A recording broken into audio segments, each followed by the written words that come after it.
Hello and welcome to In the Clear, the only show that has a higher calorie count than Grandma's meatloaf. My name is Tom Stark and we have a great show for you tonight, ladies and gentlemen. We have a great and handy website for everybody to check out, a new interview with some YouTubers who have a unique interest, and a great look at what might be the most relaxing holiday ever. Today is National Coloring Day. The day is recognized every September 14th and is just here to calm your nerves. So the next time you lose to hackers or lag or whatever other excuse you tell yourself to cover up your poor gaming skill, instead of destroying your perfectly good controller, grab a coloring book and think back to a simpler time when your tantrums were actually warranted. I took the time to color and relax before filming this episode, and despite what my co-producer thinks, I'm showing everybody. See this? Isn't it great? I took a few minutes out of my day, and I feel a lot better.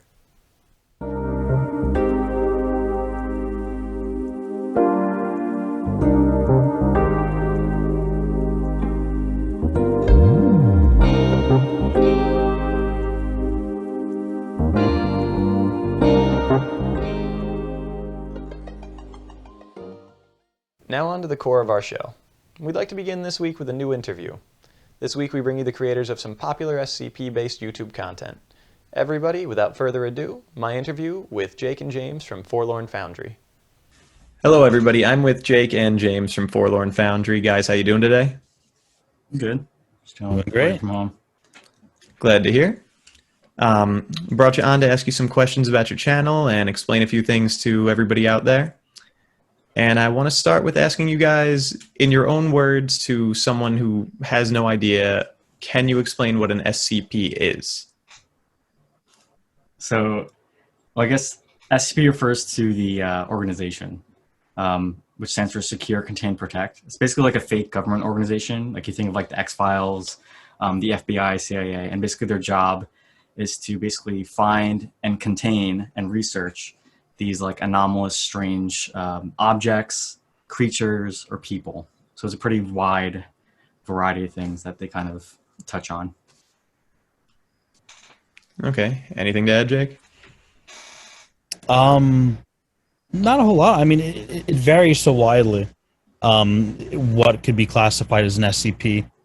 There's actually an article where it even says that like there's a 20-sided die that keeps landing on 19. And there's no reason why it should be landing on 19, but it keeps doing it. And that was classified as one of them. So it could be anything. It could be a horrible, terrifying creature, or that dice that keeps landing on 19. All right.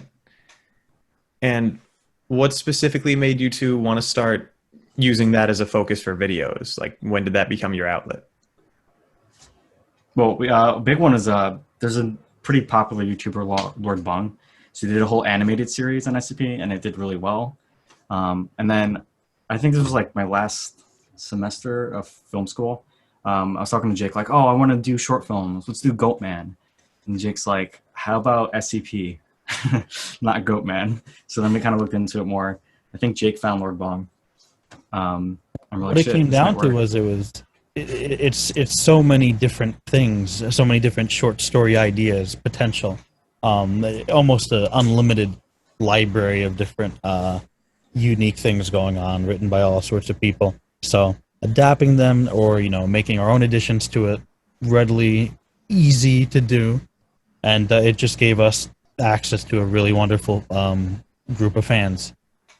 Yeah, there's actually for people who don't know, there's like 5,000 unique SCP stories on the site right now, and it's an ongoing, growing process. It's been around for 10 years, so literally every other year they'll have a whole new series. Well, not air quotes, actually a new series where they basically hold a contest open to the internet and anyone can submit, and they have basically 1,000 slots for each new series.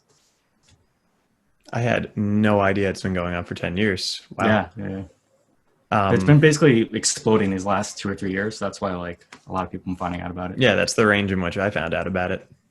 Yeah. All right, can you guys tell me what the biggest obstacle you face is in making actual SCP content? Or you go first, Jake.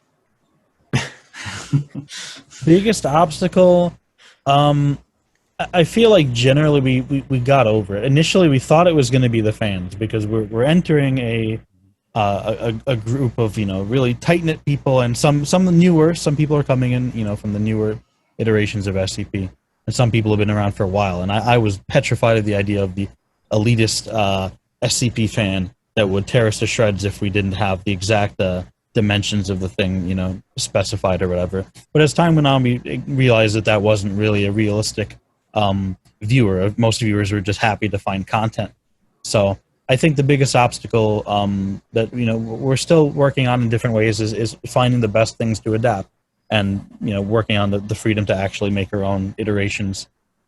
Especially with at least COVID now going on, filming has been significantly more difficult. So we've been getting more experimental and leaning into more of the computer-generated stuff rather than have to rely on practical filming. Yeah, so I mean, COVID's kind of been a mixed blessing for us because it forced me to learn Blender because we were lucky enough that our friend Nick, who also helps out on the channel, he was like our VFX guy. He kind of allowed me to like cheat in the sense that like he was like, if I got stuck on anything or whatever, he could just kind of tell me, hey, you should learn this, you should focus on this. Oh, that's a common mistake. This is how you fix it. So he's been helping me a lot with kind of learning to be an animator, learning to get into Blender and things like that. And for a while, a lot of ideas were just like, nope, we can't do it because there's no way we can realistically film it. But now it's like, okay, maybe we can actually do this because we're going the more animated approach, at least for now. That must be nice. Have a second outlet to get everything out. I'm enjoying it, yeah. Okay, and you guys are aware of the legal battle happening over SCP fair use at the moment? Yeah, we actually, we do have like a channel that kind of gives us updates every now and then. There's a Belarusian SCP creator. So he will actually translate the Russian documents as they come in. Because it's a court. The court is Russian for people who aren't aware of the situation. Do you want me to just give a quick rundown for people who might not know Please. the situation? So basically, there's this guy. I'm going to butcher his name. It's Russian, but there's this guy. So I'm just not going to say. I think it's Andrei Drusky. You're allowed to butcher his name. Don't worry. Yeah. Okay, but basically, he created this whole like elaborate art book for our SCP related stuff, and then tried to basically say, hey, I own the copyright for SCP. The problem with that is SCP, the logo, and everything on the website related to SCP is underneath Creative Commons. And basically Creative Commons, the whole thing is basically anyone has the right to use and make money off of this thing as long as you give credit to its original creator. So it's kind of a big deal because then basically anyone who lives under the Russian rule of law wouldn't be able to make SCP content. And there are a lot of Russian creators out there. And he also had a history of basically putting copyright claims on Russian SCP YouTubers, claiming that they had to give him all the money they've ever made off of SCP. So a lot of just really crappy, shitty stuff. But so far it's going good, I guess. It's been a very, very, very, very slow process because the reason why is because there's a lot of international law stuff. And then COVID hit on top of that. So it really slowed down the whole process. All right.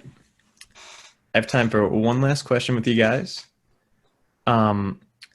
What is each of your favorite videos you've worked on, and which video would you recommend to somebody who is checking out your channel for the first time? So definitely not Coffee Machine. That was a nightmare production. I really enjoyed, I think No Fury was a lot of fun because that was the most like solid crew we had. We had like a whole DP, a gaffer, pretty sweet location, great actors.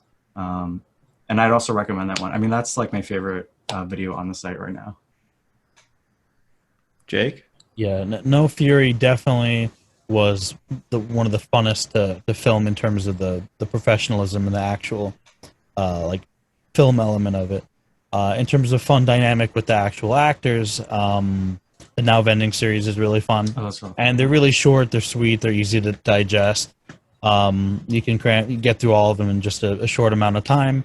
And I think it's intriguing, it'll get you hooked, and then you can kind of sink your teeth into the more serious topics. Red Reality, big video, probably not the good one for a beginner. It's No. little lengthy for that.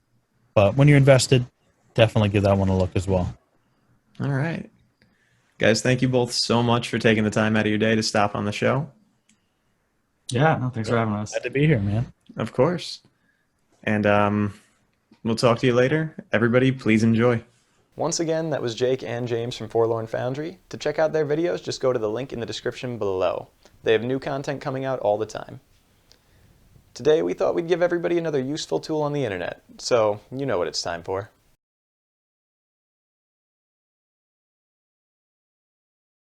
Welcome to Please Google This, a segment where we like to showcase a useful site on the internet and urge all of you to make use of it. This week we're highlighting Snopes.com. Snopes is the internet's fact checker. They'll easily help you debunk your friends' arguments about how many spiders we eat in our sleep every year, and to prove to your parents that they shouldn't believe everything they read on Facebook. This site covers internet rumors, news, and just about everything in between to try and win the war against misinformation and fake news. So next time you think about opening your mouth to tell someone about an article you saw, that was really only a headline. Take a second to look it up on Snopes so that you don't lower the IQ of everyone on the street. And that's all we have for our show tonight. Thank you so much for watching this episode of In the Clear. Please give us a like, comment, and subscribe. Feel free to follow us on social media, links in the description below. If you want to show a little extra support, we have a link to our Patreon as well. This was In the Clear. I'm Tom Stark, and we'll see you back here on Wednesday. And stick around to see the more prominent type of person from the weekend poll. For anybody who is curious, my choice was Cool Ranch.